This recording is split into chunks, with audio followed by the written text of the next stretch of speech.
Қайырлы күн достар, арнама қош келдіңіздер. Бүгін сіздермен бірге осындай керемет бірге салат дайындайтын боламыз. Менімен бірге болыңыздар, видеомды толықтай қараңыздар. Қажетті заттар: помидор, тәтті бұрыш, ащы бұрыш, капуста, укроп, петрушка, сәбіз қажет болады. Капустамызды алып, мен алдын ала барлық көкөністерімді жақсылап жуып тазалап алдым. Майда етіп турап шығамыз. Қырыққабаттарымызды майдалап турап шықсаңыздар, салаттарыңыз өте әдемі көрінетін болады. Барлық қырыққабатымызды осылай жіңішке етіп турап шығатын боламыз. Толық рецепті төменде описание бөліміне қалдырып кетем достар. Егер салат ұнаса, дәл осы рецептпен көбейтіп жасай берсеңіздер болады. Енді кезекте помидорларымызды да ортасынан бөліп, керек емес жерлерін алып тастап, ай тәріздес формада жіңішке етіп барлығын турап аламыз.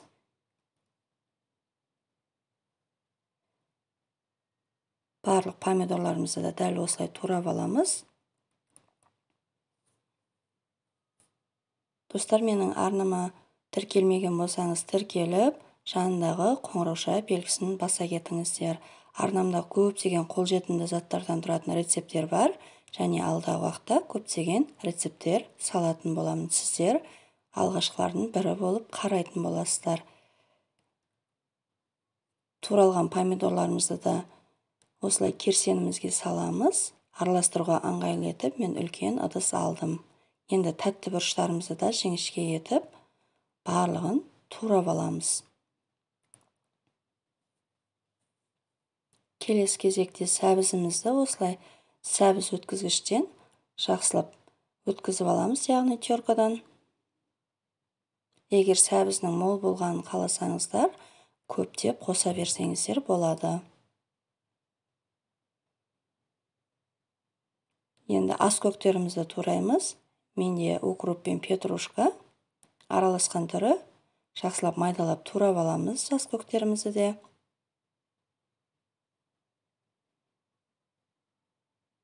Барлығын турап болған соң ыдысымызға саламыз. Дәмі деген өте керемет болып шығады достар. Сұйық майымызды құямыз.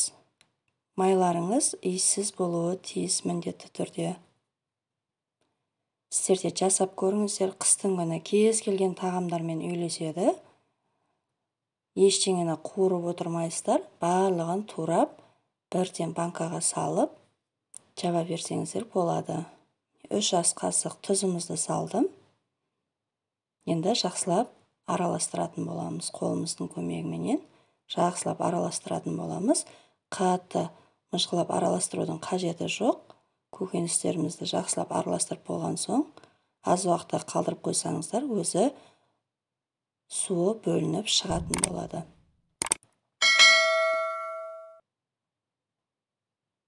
Өте оңай жасалады достар. Қыстың күні деген дәмі өте керемет болып шығады. Міндетті түрде жасап көріңіздер дәл осы рецептпенен.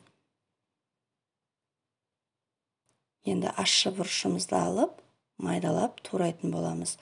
Барлығын араластырып болғаннан кейін міндетті түрде тұзын бір рет көріңіздер. Егер кем болса, тағы да аздап салыңыздар. Тұзын салып болған соң барып, ащы бұрышымызды турап салатын боламыз.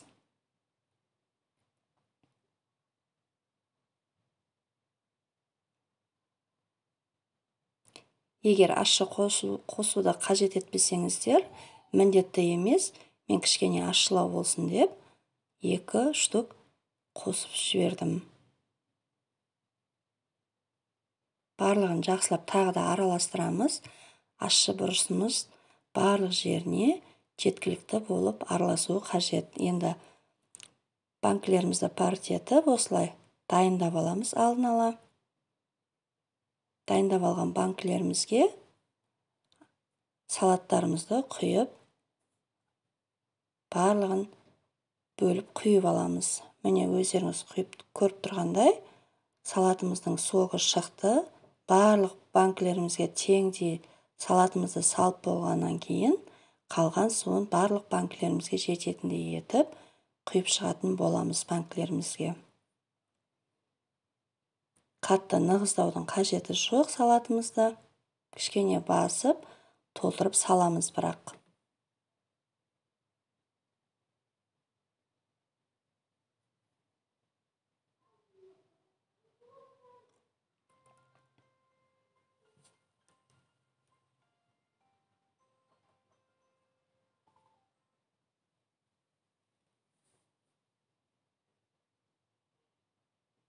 Өздеріңіз көріп тұрғандай, кішкене басып, банкымыз толғанша салып алатын боламыз. Барлық банкыларымызға дәл осылай салып аламыз. Қақпағын жаппаймыз, жай бетіне қойып қоямыз енді.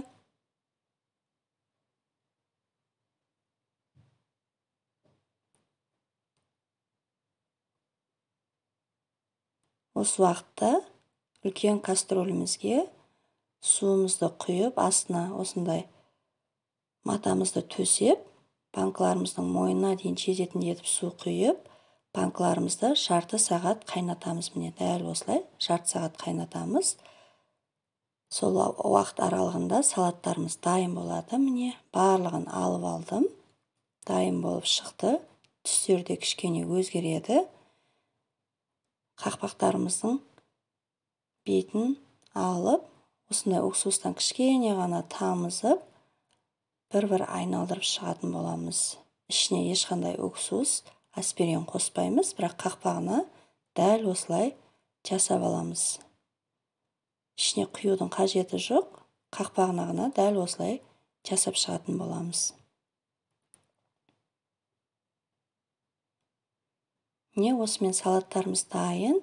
Банкыларымызды бұрап, жауып, жылығып, орап қоясыздар бір күнге. Өте жылдам жасалады. Сіздер де міндетті түрде жасап көріңіздер. Ұнайтынына сенімдімін. Назарларыңызға көп рахмет. Сіздерге де ас болсын.